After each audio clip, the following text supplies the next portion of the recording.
अभी हमारी child centred education रहती है, प्याजे, वाइगॉस्की, कोहलबर्ग। प्याजे कर लें पहले या चाइल्ड सेंटर्ड एजुकेशन करें? पहले प्याजे करेंगे फिर चाइल्ड सेंटर्ड एजुकेशन कर लेंगे।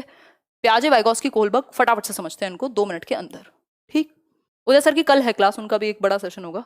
देखो, प्याजे ने कॉग्निटिव डेवलपमेंट की एक थ्योरी दी है जिसका दूसरा नाम है इंटेलेक्चुअल डेवलपमेंट। इन्होंने इंटेलेक्चुअल डेवलपमेंट की स्टेजेस दी हैं, ये बात आप याद रखेंगे। प्याजे एक स्विस साइकोलॉजिस्ट थे, इन्होंने बच्चे को एक्टिव कंस्ट्रक्टर कहा, एक्टिव कंस्ट्रक्टर या एक्टिव बिल्डर कहा, नॉलेज का सक्रिय निर्माता। एक्टिव बिल्डर या नॉलेज का सक्रिय निर्माता। ठीक, एक्टिव बिल्डर या constructor of knowledge. Little scientist है बच्चे, क्या है? नन्हे वैज्ञानिक हैं, नन्हे वैज्ञानिक हैं, लिटिल साइंटिस्ट हैं, क्योंकि वो एक्सप्लोर करते हैं, अपनी सराउंडिंग को एक्सप्लोर करते हैं। उनको आप कभी भी, आपने बचपन में भी देखा होगा खुद को, वो बैठते नहीं है, अगर पेन मिल गया तो उसको खोल के देख रहे हैं, एक्टिविटी कर रहे हैं और अपनी समझ का निर्माण कर रहे हैं, अपने संज्ञान का निर्माण कर रहे हैं, किससे? एक्टिविटी करके। ऐसा कहते हैं प्याजे।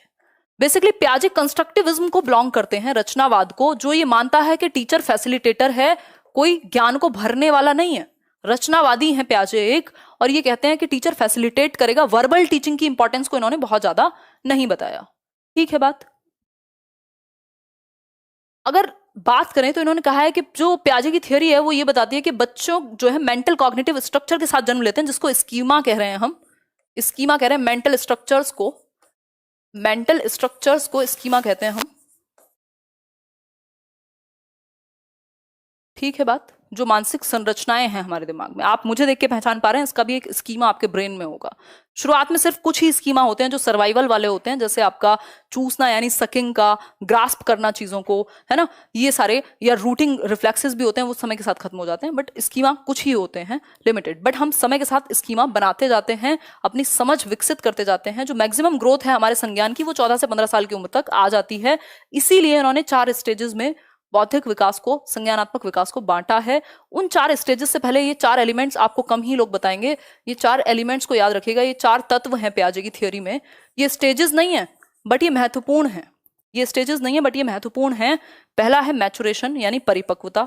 बच्चे का इन्होंने हेरिडिटी को महत्व दिया है, बहुत ज्यादा हेरिडिटी को महत्व दिया है प्याजे ने, ये बात आप याद रखिएगा। ये कहते हैं यदि बच्चा परिपक्व ही नहीं है अपनी स्टेज के अकॉर्डिंग तो उसको आप नहीं सिखा सकते, है ना, तो उसका जेनेटिकली परिपक्व होना जरूरी है। फिर है एक्सपीरियंस यानी अनुभव, एक्टिविटी करना जरूरी है बच्चे का, जिसकी वजह से वो नॉलेज को कंस्ट्रक्ट कर पाएगा। दूसरी बात। तीसरी बात है सोशल इंटरेक्शन यानी सामाजिक अंतःक्रिया, सामाजिक अंतःक्रिया।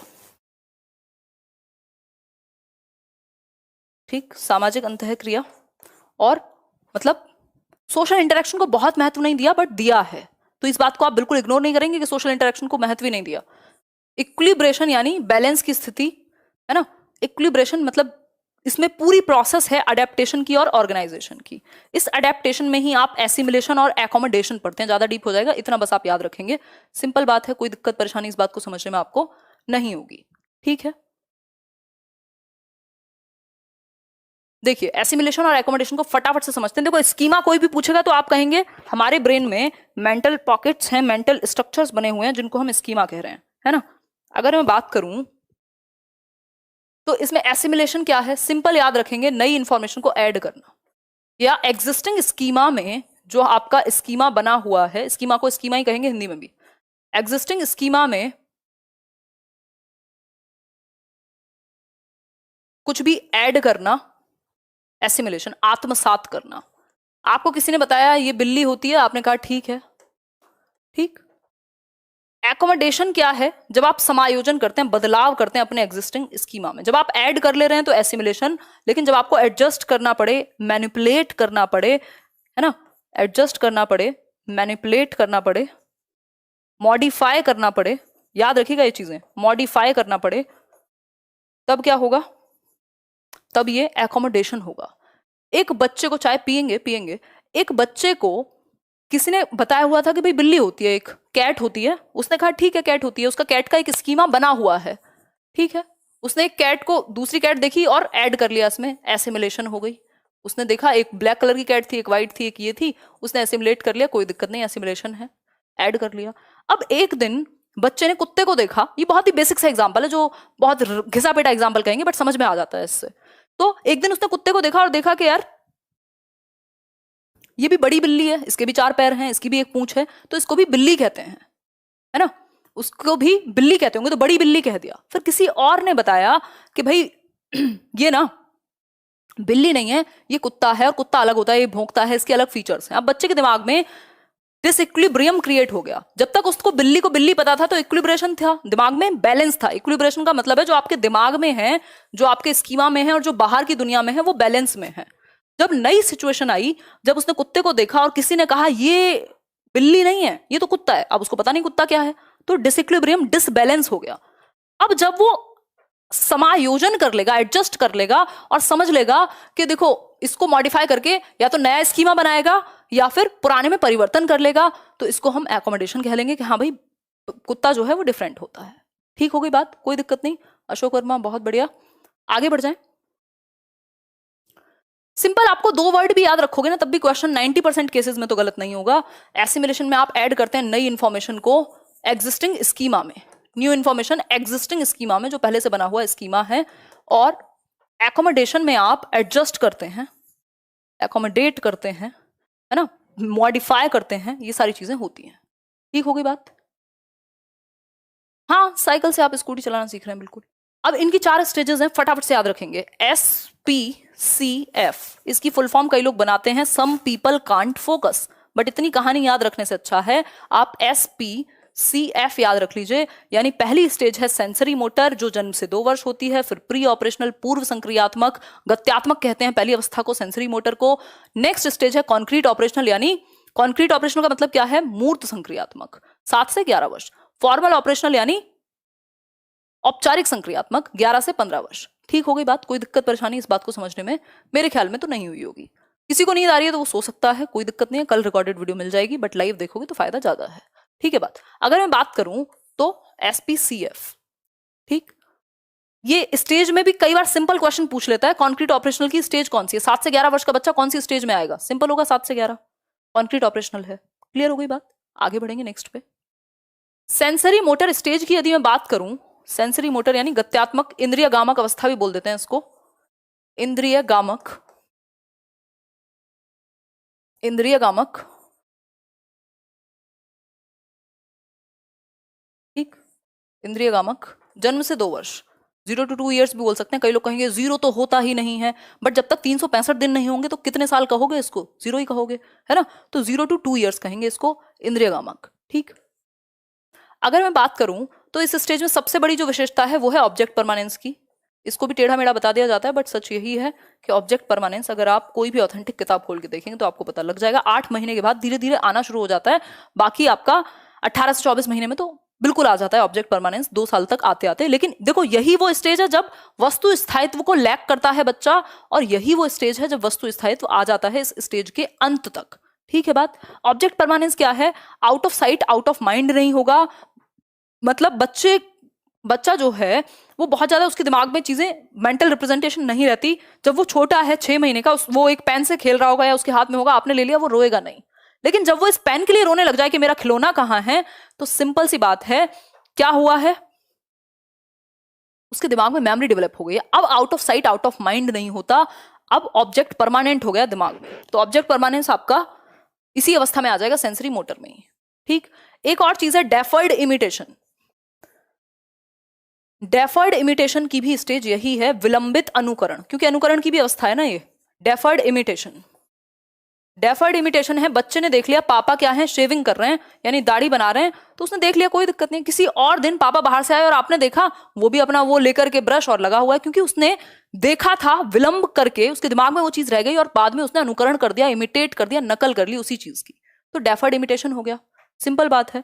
गोल डायरेक्टेड बिहेवियर भी आपका यहीं आएगा, गोल डायरेक्टेड बिहेवियर भी आपका यहीं आएगा,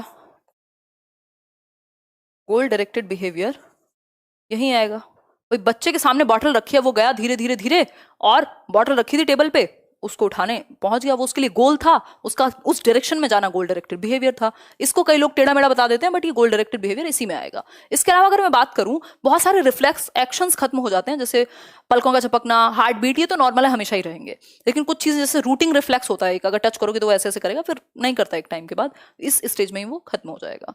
ठीक हो गई बात, ये बेसिक सी बातें हैं। कोई दिक्कत परेशानी? नीलोफर कह रही हैं, धन्यवाद नीलोफर। और बताओ। सेंसेस, बिल्कुल, ये एक बात मैंने अपनी बुक में भी लिखी हुई है, हालांकि उसको अपडेट करेंगे। Senses are teachers, senses are teachers. Senses क्या हैं? बच्चे की जो इंद्रियां हैं वही उसकी शिक्षक हैं। इसका मतलब समझने के लिए है कि बच्चा अपने सेंसेस और मोटर एक्टिविटीज, देखो सेंसरी मोटर का मतलब ही है, सेंसेस यानी अपनी ज्ञानेंद्रियां, जो उसके 5 सेंसेस हैं, उनका प्रयोग करेगा अपनी समझ को बनाने के लिए। कैसे? देख करके, छू करके, फील करके, सुन करके वो अपनी समझ बनाएगा। दूसरा तरीका क्या है? मोटर एक्टिविटीज, फिजिकल एक्शंस करके, चल के, फिर के, दौड़ के, भाग के, जैसे भी, तो फिजिकल एक्शंस करके। तो सेंसरी मोटर स्टेज इसीलिए कहा जाता है इसको, क्योंकि सेंसेस और मोटर स्किल्स का यूज करेगा। जियो शेर, बहुत बढ़िया। चलिए आगे बढ़ते हैं।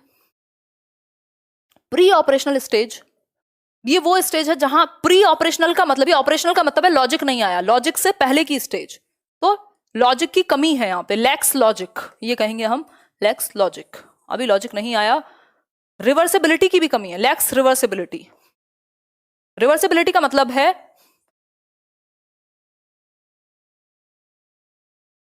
बर्फ पानी बन सकती है और पानी बर्फ बन सकता है, इस बात को समझने में दिक्कत होगी उसको।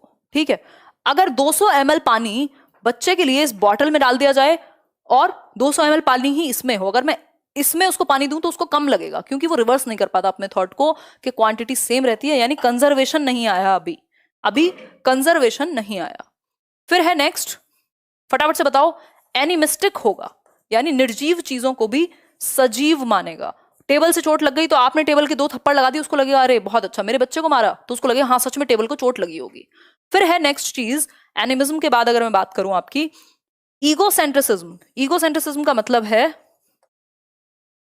यानी अहम केंद्रित है, उसकी दुनिया उसी के चारों ओर घूमती है, उसको लगता है जैसा मैं फील करता हूं किसी चीज के बारे में वैसा ही सब फील करते हैं, जो खिलौने मुझे पसंद है वो सबको पसंद है, जो बातें मुझे पसंद है वो सबको पसंद है, मतलब वो सेंटर है यूनिवर्स का, ये वो मानेगा, यानी दूसरे के पर्सपेक्टिव को समझने में उसको दिक्कत होगी। ठीक, सिंबॉलिक थॉट भी यही आता है। नींद आ रही है क्या किसी को? बताओ एक बार, सिंबॉलिक थॉट, सिंबॉलिक थॉट, अभी चाय पी के एनर्जी आएगी, आप लोग भी पी लो जाओ। सिंबॉलिक थॉट यानी सिंबल्स, लैंग्वेज के थ्रू ABCD सीखना, ये सीखना वो सीखना, ये भी यहीं से आएगा, उसमें कोई दिक्कत नहीं है। सिलेबस तो खत्म करके जाएंगे चाहे पूरी रात निकले, ठीक है बात।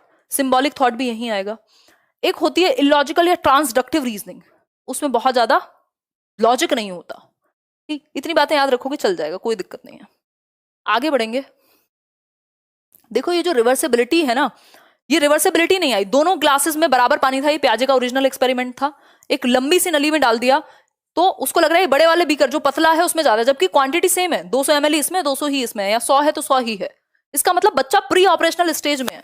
यदि वो समझ पाता कि पानी सेम ही है तब वो कॉन्क्रीट ऑपरेशनल में हो जाता, लॉजिक आ चुका होता उसके सामने। नो स्लीप, बहुत बढ़िया। मुझे लग रहा है थोड़ा एक जोक सुनाओ, बना देंगे, आप सुनाने की बात कर रहे हो। गले में दर्द हो रहा है, 5 मैराथन चलेंगी कैसे?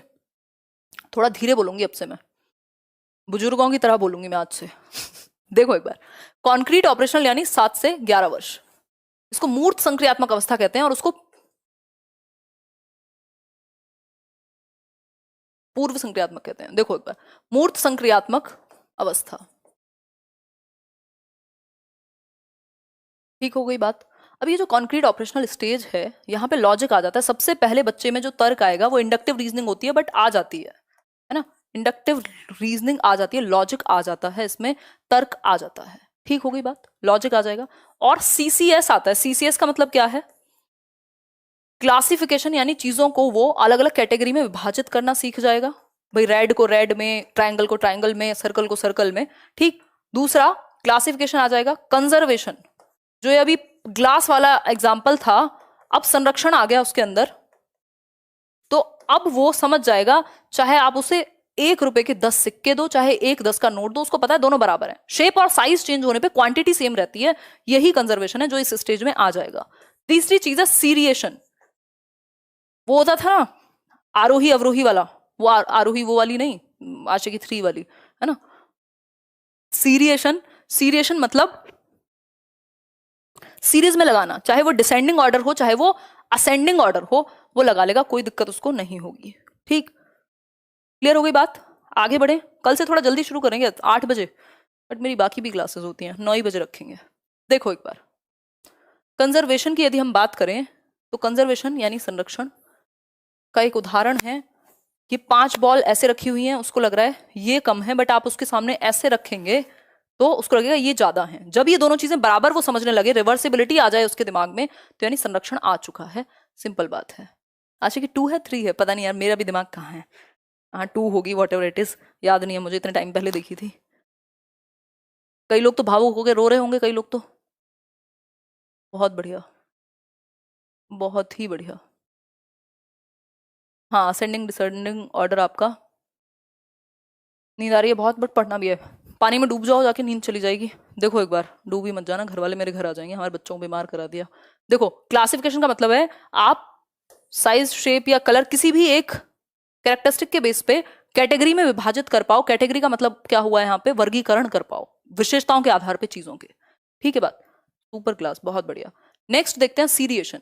सीरिएशन का मतलब है सीरीज में आप इसको ऑर्डर में प्लेस कर पाओ, चाहे वो असेंडिंग हो चाहे वो डिसेंडिंग हो।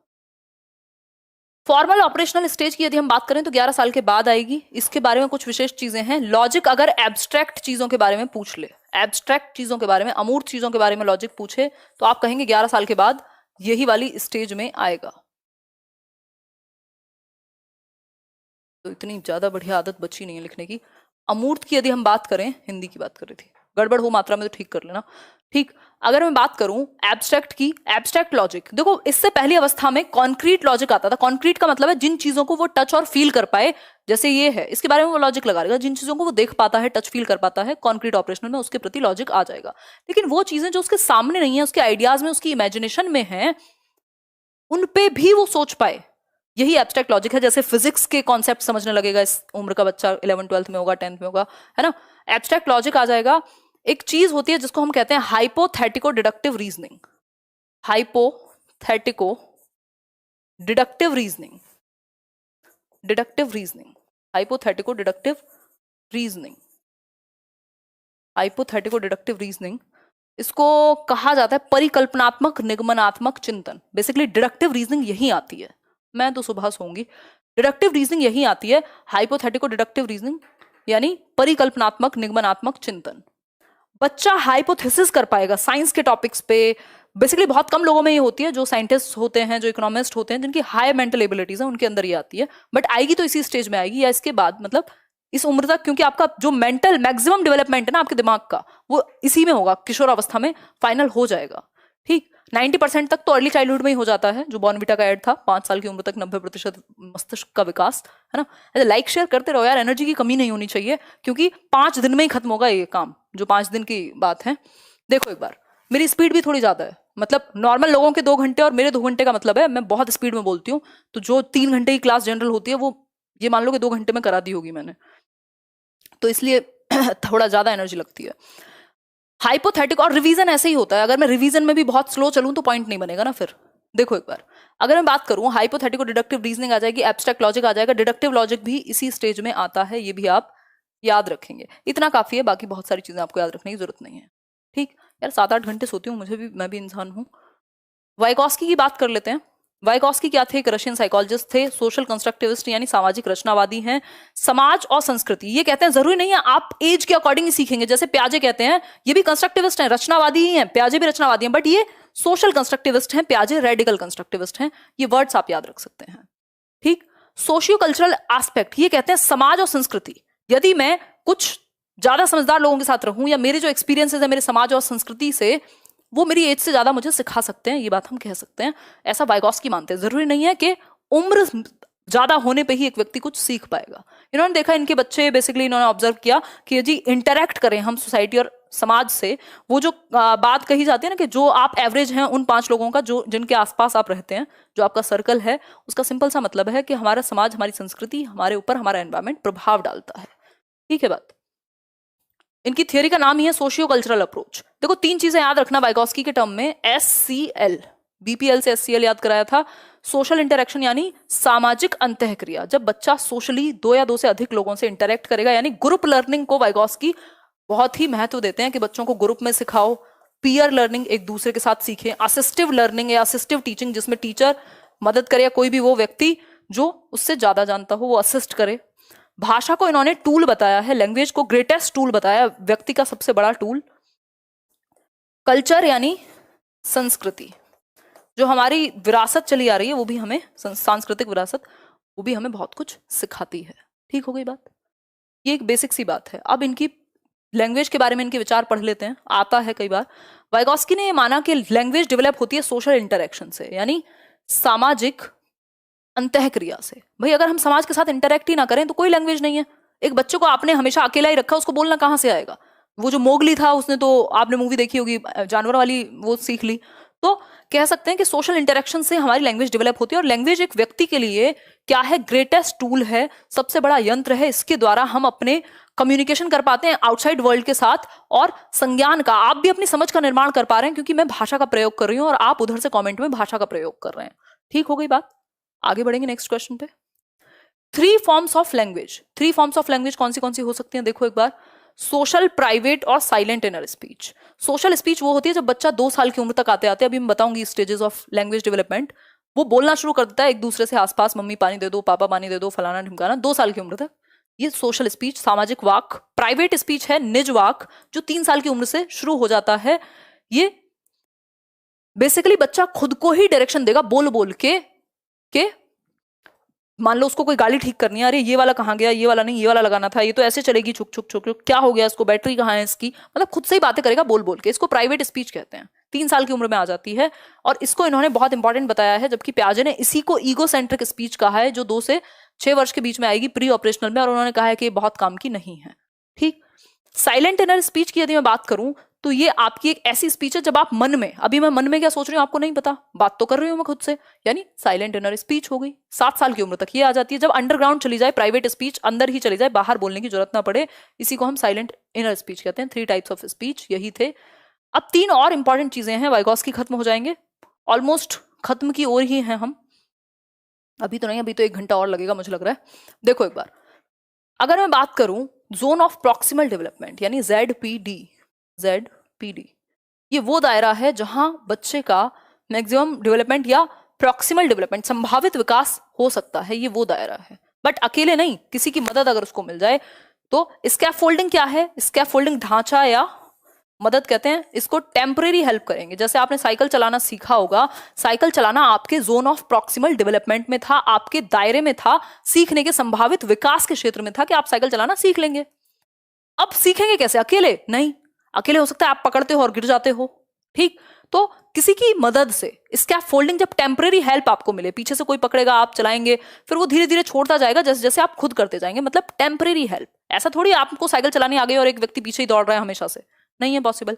सिंपल बात है, टेम्परेरी हेल्प उतने समय तक जितने समय तक आप खुद नहीं करना सीख जाते। जैसे कोई हिंट दे दिया टीचर ने, कोई हाफ सॉल्व प्रॉब्लम दे दी, कोई क्लू दे दिया, ये सारी चीजें स्कैफोल्डिंग में आती हैं। अब ये देगा कौन स्कैफोल्डिंग? स्कैफोल्डिंग देगा कोई भी आपसे ज्यादा जानने योग्य व्यक्ति, यानी मोर नॉलेजेबल अदर, जो आपसे ज्यादा जानता हो, वो आपसे उम्र में छोटा हो, उम्र में बड़ा हो, क्योंकि वाइगोस्की की थ्योरी उम्र की बात नहीं करती, इन्होंने स्टेजेस की बात उस तरीके से नहीं की है, ये हम कह सकते हैं। बिल्कुल आज पूरी फॉर्म में कहेंगे, इन्होंने स्टेजेस की बात उस तरीके से नहीं कही है।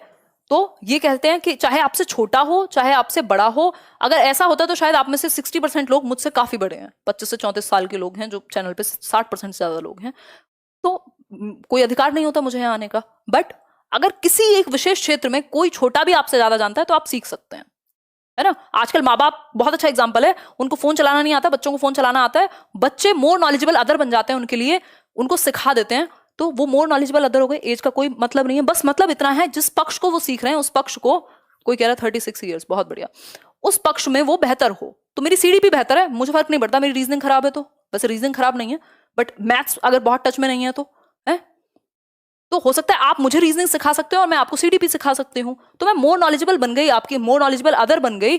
कहां पर? किसी एक विशेष क्षेत्र में। और इस क्षेत्र में जब मैं आपको ये मदद दूं तो आपका दायरा बढ़ जाएगा सीखने का। आप सीटेट क्रैक कर सकते थे, ये आपके जोन ऑफ प्रॉक्सिमल डेवलपमेंट में था। आपको एक टेम्परेरी हेल्प चाहिए थी जो आपको लेट्स लर्न से मिल गई, है ना। ये जो टेम्परेरी हेल्प थी ये मोर नॉलेजेबल अदर देगा। लेट्स लर्न हो सकता है, मैं हो सकती हूँ, कोई भी, ठीक। कोई 21 साल का भी है, बहुत बढ़िया, अभी तो आपने जन्म ही लिया है। देखिए एक बार, ZPD ये दायरा है कि बच्चा साइकिल चलाना सीख सकता है। स्कैफोल्डिंग ये प्रोसेस है, प्रोसेस को स्कैफोल्डिंग कहते हैं, याद रखना, प्रक्रिया है टेम्परेरी हेल्प की। और ये मोर नॉलेजेबल अदर उसके पिताजी हैं जो उसको सिखा रहे हैं। ये स्कैफोल्डिंग हटा ली जाएगी जैसे ही वो खुद सीखने लग जाएगा साइकिल को। ठीक है बात, आगे बढ़ जाएंगे नेक्स्ट क्वेश्चन पे। कोहलबर्ग को समझ लेते हैं, चलिए शुरुआत करते हैं। देखो, आ जाओ इधर, आ जाओ, पॉजिटिव रहा करो, मेहनत करो यार, और क्या है लाइफ में। देखो, कोहलबर्ग्स मॉरल डेवलपमेंट, कोहलबर्ग ने अपना नैतिक विकास का एक सिद्धांत दिया। इन्होंने बहुत सारे लोग लिए, सैंपल्स लिए, जिसमें मेल सैंपल्स ही थे, यानी ऐसे ही लोग थे जो मेल थे, यानी पुरुषों को ही लिया, या कहूँ लड़कों को ही लिया अपने सैंपल में, जिसपे इन्होंने थियोरी बेस्ड की या बनाई। अगर मैं बात करूं तो इस थियोरी को इसी वजह से, क्योंकि सिर्फ मेल सैंपल्स ही थे, जेंडर बायस्ड थियोरी कहा जाता है, क्योंकि महिलाओं के पर्सपेक्टिव को इसमें लिया ही नहीं गया, महिलाओं के पर्सपेक्टिव को इसमें लिया ही नहीं गया।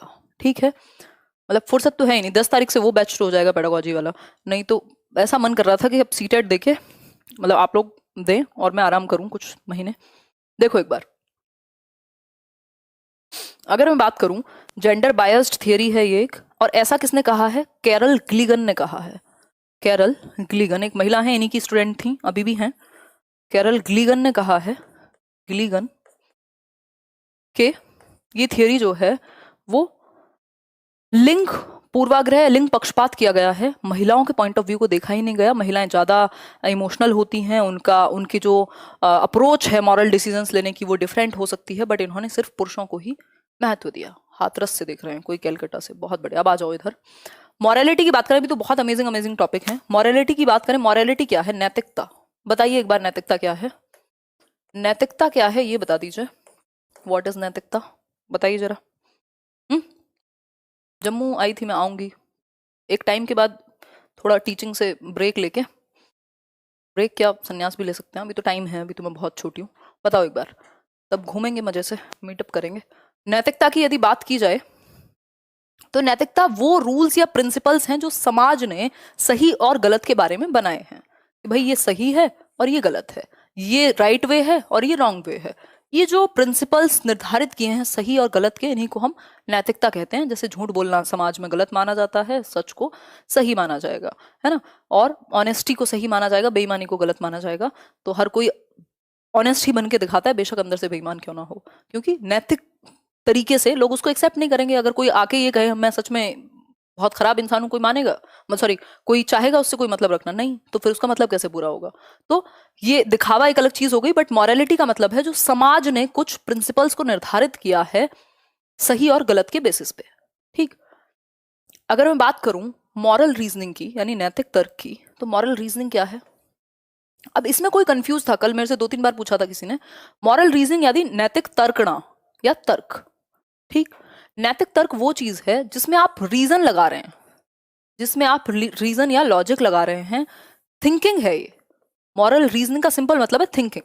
भाई रीजनिंग में आप कह रहे हो ये रास्ता सही है, लव मैरिज करें कि अरेंज करें या क्या करें, तो इसमें आप जब या तो लव को चूज करोगे, या तो अरेंज को चूज करोगे, या तो झूठ बोलने को चूज करोगे, या तो सच बोलने को चूज करोगे, लेकिन आप कोई ना कोई थिंकिंग तो लगाओगे उसके पीछे कि क्या फर्क पड़ता है ना, पेरेंट्स तो मान ही जाएंगे, लाइफ तो मुझे जीनी है। ये थिंकिंग हुई, ये रीजनिंग हुई। तो जो नैतिक यानी मॉरल डिसीजन लेने में जो थिंकिंग आप इस्तेमाल करते हैं उसको मॉरल रीजनिंग कहा जाता है, उसको मॉरल रीजनिंग कहा जाता है। जो तर्क आप इस्तेमाल करते हैं किस चीज के लिए? जो तर्क आप इस्तेमाल करते हैं मॉरल डिसीजन लेने के लिए। ठीक है, आगे बढ़े। दूसरी चीज होती है मॉरल डिलेमा। मॉरल डिलेमा है नैतिक दुविधा। नैतिक दुविधा क्या चीज है? देखो, नैतिक दुविधा बहुत ही कॉम्प्लेक्स सिचुएशन होती है, जटिल सिचुएशन होती है, परिस्थिति होती है जिसमें आपको ये समझ में ना आए कि ये करूं या ये करूं। मान लीजिए 2 लोग हैं, आपके लव्ड वंस हैं, किसी एक को ही बचाना हो, नाव चल रही हो कहीं, किसको बचाएं? बहुत मुश्किल डिसीजन है ना, बहुत ज्यादा मुश्किल डिसीजन हो जाएगा, तो दुविधा है ना। आप एग्जाम देने जा रहे हैं और आपके किसी रिलेटिव का एक्सीडेंट हो गया, वो किसी और का हुआ हो तो आप वैसे भी इग्नोर कर देंगे। रिलेटिव वो वाले नहीं जो आपसे नंबर पूछते हैं आपके, वो वाले जो आपको एक आध पसंद हो। अब आप डिसाइड नहीं कर पा रहे हैं, आपका लास्ट अटेम्प्ट है यूपीएससी का या जिस भी एग्जाम का, आपकी एज निकलने को है, आपने देखा उनका एक्सीडेंट हो गया है, उनकी मृत्यु भी हो सकती है यदि आपने उनको हॉस्पिटल नहीं पहुंचाया तो, या आप उनको अटेंड करेंगे या एग्जाम के लिए भागेंगे क्योंकि आपकी लाइफ खराब हो सकती है। तो ये दुविधा है कि आप किस सिचुएशन में हैं, वो दुविधा है। अब इस दुविधा से निकलने के लिए, डिसीजन लेने के लिए कोई एक डिसीजन तो लेना पड़ेगा। जो भी आप डिसीजन लेने के लिए थॉट यूज करोगे, थिंकिंग लगाओगे, उसी को मॉरल रीजनिंग कहते हैं कि आपने तर्क क्या दिया। और ये रीजनिंग का ही सारा खेल है। और ये रीजनिंग कहां से आएगी? ये रीजनिंग बेस्ड होती है कॉग्निटिव मैच्योरिटी पे, यानी संज्ञानात्मक परिपक्वता पे। संज्ञानात्मक परिपक्वता पे, संज्ञानात्मक परिपक्वता पे बेस्ड होती है ये। जैसे कि प्याजे की थ्योरी से इनकी थ्योरी इंस्पायर्ड थी, कॉपीड नहीं थी, इंस्पायर्ड थी। तो ये संज्ञानात्मक जो मैच्योरिटी है ये एज के साथ आएगी। तो स्टेजेस के अकॉर्डिंग ये आपकी जो मॉरल तर्क है या मॉरल रीजनिंग है वो चेंज होगी। सिंपल बात है, ठीक है। एक हाइंस डिलेमा इन्होंने प्रस्तुत की थी। हाइंस एक व्यक्ति है, उसकी वाइफ की तबीयत खराब है, उसको कोई डेडली डिजीज है, वो तभी बच सकती है जब हाइंस क्या करे, उसको कहीं से एक जगह पे दवाई मिलती है और वो अफोर्ड नहीं कर सकता, वो जाता है, मेडिकल स्टोर वाला देता नहीं है, फिर वो कहता है, वो 100 गुना ज्यादा प्राइस मांग रहा है। 10 रुपए की यदि उसने बनाई है तो वो 1000 रुपए मांग रहा है, केमिस्ट जो है आपका मेडिकल स्टोर वाला, और कहता है कि मुझे तो पैसे बनाने हैं, तुम्हारी लाइफ जाए, मुझे कोई फर्क नहीं पड़ता। सिंपल बात। तो हाइंस जाता है अपने रिश्तेदारों से सब जगह से जुगाड़ करके भी उतना पैसा वो नहीं जुटा पाता। वो कहता है बाद में ले लेना, नहीं उसको तो अभी चाहिए। अब उसके पास दो रास्ते हैं, डिलेमा है। हाइंस की डिलेमा क्या है, दुविधा क्या है? या तो वो वाइफ को मरने दे या फिर चोरी करे। चोरी करे कहाँ? उसकी जो मेडिकल स्टोर था या केमिस्ट था, ताकि वो अपनी वाइफ को बचा पाए। अब यहाँ पे अलग अलग स्टेज के, अलग अलग एज के बच्चों से पूछा गया कि क्या हाइंस को चोरी करनी चाहिए, क्या हाइंस को वाइफ को मरने देना चाहिए। अब अलग अलग स्टेज के बच्चों ने अलग अलग उत्तर दिया। उसी के बेसिस पे पता चला कि उनकी थिंकिंग क्या है, ठीक है। हाँ, यमराज बिल्कुल तैयार खड़े हैं हाइंस की वाइफ को ले जाने के लिए, बट हाइंस कह रहे हैं रुको, मैं दवाई केमिस्ट की शॉप तोड़ूंगा, रात को चोरी करूंगा और लेके आऊंगा, क्योंकि तुम्हारी लाइफ से इंपॉर्टेंट नहीं है, वो भी तो गलत कर रहा है। तो फाइनली हाइंस दवाई ले आते हैं, बचा लेते हैं। अब अलग अलग तर्क हैं लोगों के अलग अलग स्टेज पे। तो इसी तरह से इन्होंने क्या किया, कोहलबर्ग ने 3 लेवल में बांट दिया बच्चों के या लोगों के जो सैंपल्स थे इनके, उनके तर्क को। कैसे? ये शायद आप देख पा रहे होंगे, या अगर नहीं देख पा रहे हो तो बता दो। देखो, अगर मैं बात करूं प्री कन्वेंशनल, ये 3 लेवल हैं, याद रखिएगा। लेवल 3 है, स्टेजेस 6 हैं। कितने लेवल हैं? 3 स्टेजेस, यानी स्तर जो हैं वो 3 हैं, चरण कितने हैं? 6। ठीक, हर एक लेवल पे 2-2 स्टेजेस हैं, इसलिए टोटल स्टेजेस 6 हैं। ठीक है ना बात? मजा आ रहा है? बिल्कुल। प्री कन्वेंशनल यानी पूर्व परंपरागत, पूर्व परंपरागत, पूर्व परंपरागत। देखो, जिनको डर लग रहा है ना पेपर को लेके, बहुत सीरियस बात मैं एक कहना चाहूंगी, आपके हाथ में सिर्फ आपका एक्शन है, आपकी मेहनत है, बाकी चीजें आपके हाथ में नहीं है। और लाइफ में ऐसा ही होता है, लाइफ आपको हार्ड हिट करती है, बस एक ही चीज है आपके हाथ में कि आप खुद को मजबूत बना पाए। तो फोकस कीजिए, जो सीख रहे हो उसको सही अप्रोच से सीख पाओ। भूल जाओ, एग्जाम से बहुत बड़ी बड़ी प्रॉब्लम्स भी हैं जिंदगी में और डर भी हैं। तो उन प्रॉब्लम्स के सामने जरा इमेजिन करके देखो ना, घर का कोई एक मेंबर ना हो, लगेगा एग्जाम में कुछ दम है, एग्जाम की टेंशन, कुछ टेंशन लगेगी? बिल्कुल नहीं लगेगी। तो ये तो एक छोटी सी चीज है जिसके लिए अगर सही वे में आप तैयारी करो तो आज नहीं तो कल तो होना ही है। प्री कन्वेंशनल, बट इसको सीरियसनेस के साथ लेने की जरूरत है, बजाय कि डर में, मजाक में रहने की। खैर, प्री कन्वेंशनल यानी पूर्व परंपरागत स्तर। Stage 1, good results in praise agreement with authority. इस स्टेज को हम कहते हैं पनिशमेंट अवॉइडेंस। पनिशमेंट अवॉइडेंस या पनिशमेंट एंड ओबीडियंस कहते हैं इसको। इसका मतलब क्या हुआ पनिशमेंट एंड ओबीडियंस का? पनिशमेंट एंड ओबीडियंस का मतलब बच्चा पनिशमेंट से बचने के लिए आज्ञा का पालन करता है, तो अथॉरिटी के कारण उसकी खुद की कोई मॉरलिटी नहीं है, बाहर से इम्पोज्ड है morality. Good is what satisfies a need. अच्छी चीज क्या है? जो दूसरी स्टेज में गुड गर्ल गुड बॉय कहा जाता है इस स्टेज को। Good girl good boy, sorry, mutual exchange कहा जाता है इसको। इसकी भाषा अलग है, भाषा अलग है, आप लोग समझ लेना कि मैं उसी भाषा में बात कर रही हूँ। म्यूचुअल एक्सचेंज या इंटरपर्सनल एक्सचेंज कहा जाता है इसको, सेकंड स्टेज को। टिट फॉर टैट, यहां से क्वेश्चन बहुत पूछा जाता है, ध्यान रखना।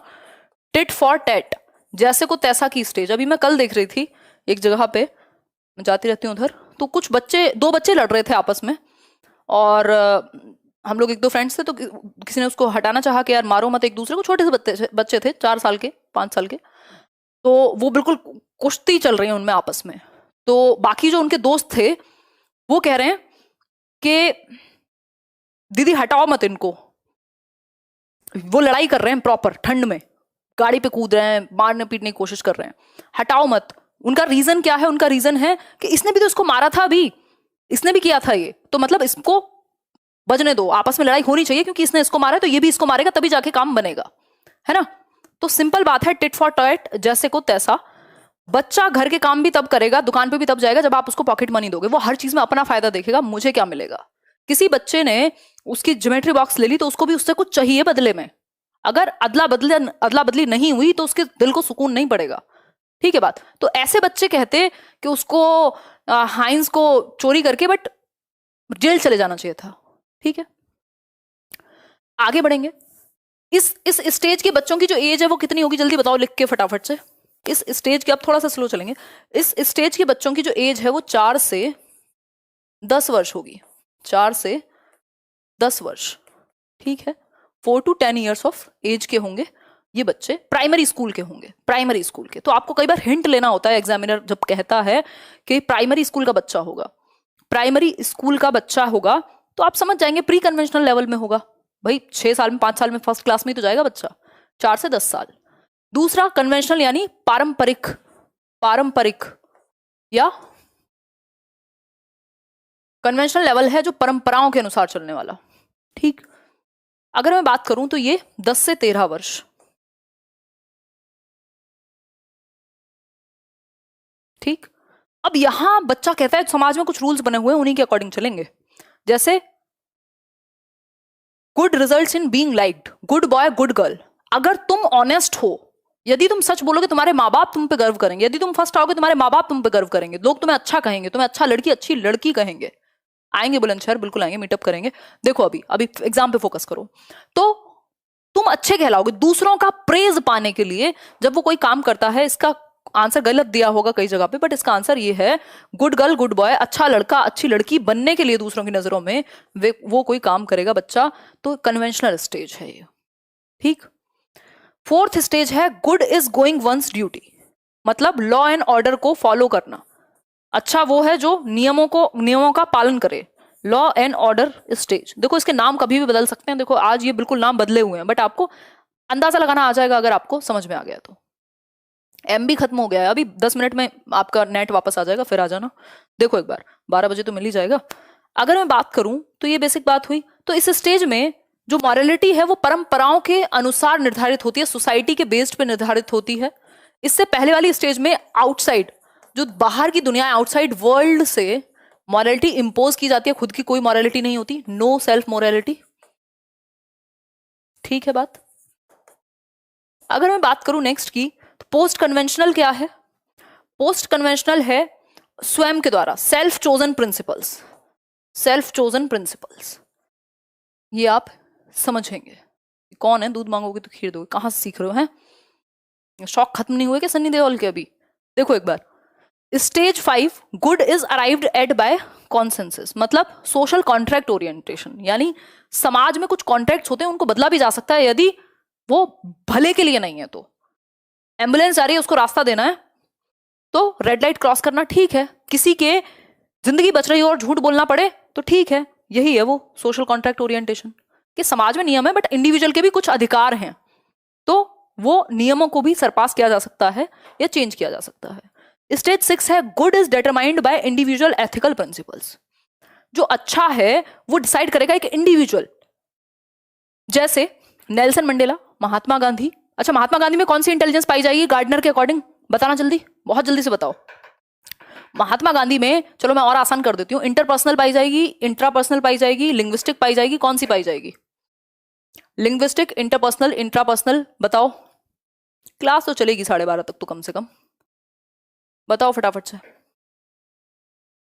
हाँ क्या हो गया, कैसे बुलंदशहर के नारे लगा रहे हो, काले आम पे बैठे हो क्या है? बताओ एक बार। इंटरपर्सनल, इंट्रापर्सनल, लिंग्विस्टिक, तीनों मिल जाएंगी, कोई दिक्कत नहीं है। इंटरपर्सनल सबसे मेन है क्योंकि उन्होंने लोगों को जोड़ा, हम आज तक उनको फादर ऑफ नेशन कह रहे हैं, मतलब इंटरपर्सनल। ठीक, वैसे लिंग्विस्टिक भी उनमें थी, अगर आप उनकी ऑटोबायोग्राफी पढ़ते हैं, पूरे वर्ल्ड में बहुत ही प्रभावी बायोग्राफीज में से एक है। इसके अलावा इंट्रा भी थी, ऑब्वियसली वो जो राइटर वाला एक एस्पेक्ट है वो वहीं से आएगा। ठीक, तो हम कहेंगे सबसे ज्यादा इंटरपर्सनल, फिर उसके बाद बाकी ऑप्शंस। प्रतिमा इसके लिए आप मेल कर दीजिए। हाँ बहुत बढ़िया, 1 मिनट रुक जाओ। चलो देखो एक बार, बहुत बढ़िया, आगे बढ़ जाएंगे। तो ये 6th स्टेज वो स्टेज है जब व्यक्ति पूरी दुनिया से लड़ जाएगा किसी के भले के लिए। एक व्यक्ति है जो इनकम टैक्स नहीं देता क्योंकि वो खराब सरकार को पैसा देकर के वेस्ट नहीं करना चाहता, और ये क्वेश्चन मेरे सामने भी आया था। मतलब मैंने लिटरली सोचा था कि लोग क्या करते हैं, मतलब आप ईमानदारी से इतना टैक्स भर दो, उसके बाद क्या होता है। हम देख ही रहे हैं कहाँ किस तरीके से बर्बादी होती है। बट क्या आप अपनी ड्यूटी करना भूल जाएंगे किसी के गलत होने से? नहीं। तो लेकिन कोई एक व्यक्ति है जो ये कहते हैं कि इनकम टैक्स में नहीं दूंगा क्योंकि सरकार फालतू के डैम्स बनाती है, तो वो पोस्ट कन्वेंशनल लेवल में है ना। हम तो पोस्ट में नहीं है, फिर यही मान लेंगे, ठीक है, सिंपल बात है। स्टेज 6 है आप दुनिया की भलाई के लिए खुद का भी नुकसान कर सकते हो, ये है स्टेज 6। ठीक हो गई बात, आगे बढ़ेंगे।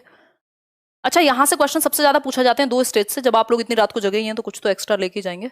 देखिए 2 स्टेज से सबसे ज्यादा क्वेश्चन, एक तो ये पनिशमेंट एंड ओबीडियंस, यानी पनिशमेंट से बचने के लिए वो आज्ञा का पालन करेगा कि हाइंस को चोरी नहीं करनी चाहिए क्योंकि पनिशमेंट मिलेगी। पहली स्टेज, हाइंस को चोरी इसलिए नहीं करनी चाहिए क्योंकि रूल्स को ब्रेक कर देगा और ये गलत है। कौन सी stage? 4th, law and order. समझ रहे हो बात को? और हाइंस को चोरी कर लेनी चाहिए क्योंकि वो भी गलत कर रहा है जो मेडिकल स्टोर वाला है, तो फिर 6th हो गया। ठीक है बात, 5th हो जाएगा, बेसिकली इंडिविजुअल राइट की बात करेगा। उसमें 6th तो पॉसिबल नहीं है क्योंकि एक बड़ी जनता के लिए 6th में कुछ होता है, ज्यादा लोगों के लिए। दूसरा आपका क्वेश्चन बनता है यहां से म्यूचुअल एक्सचेंज से, टिट फॉर टैट से, जैसे को तैसा। तीसरा क्वेश्चन आपका बनता है गुड बॉय गुड गर्ल से। तो ये 3 क्वेश्चन बहुत महत्वपूर्ण है, ये तीनों स्टेजेस।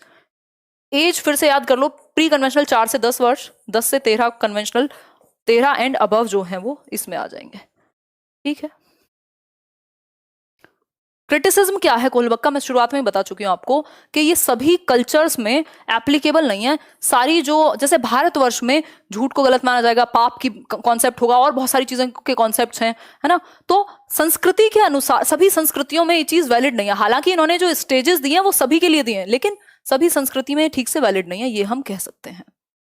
ठीक है, कोई कह रहा है आप कितनी देर मेकअप में लगाती हैं 0.1 मिनट, कुछ नहीं, कोई मेकअप नहीं होता। कैसी कैसी बातें कर रहे हो मैं तो सोच रही हूँ कि मैं तो मुंह धोने के लिए भी सोचती हूँ। और मुजफ्फरपुर यूपी से पहली बार देख रही हूँ, अंजू बहुत गुस्से में रेड इमोजी बना के भेज रही हैं। अब किसी का कमेंट नहीं लूंगी, चुपचाप से यहाँ आ जाओ, बहुत बातें कर रहे हो। देखो हाइपोथेटिकल सिचुएशंस, इन्होंने कहा ये परिकल्पनात्मक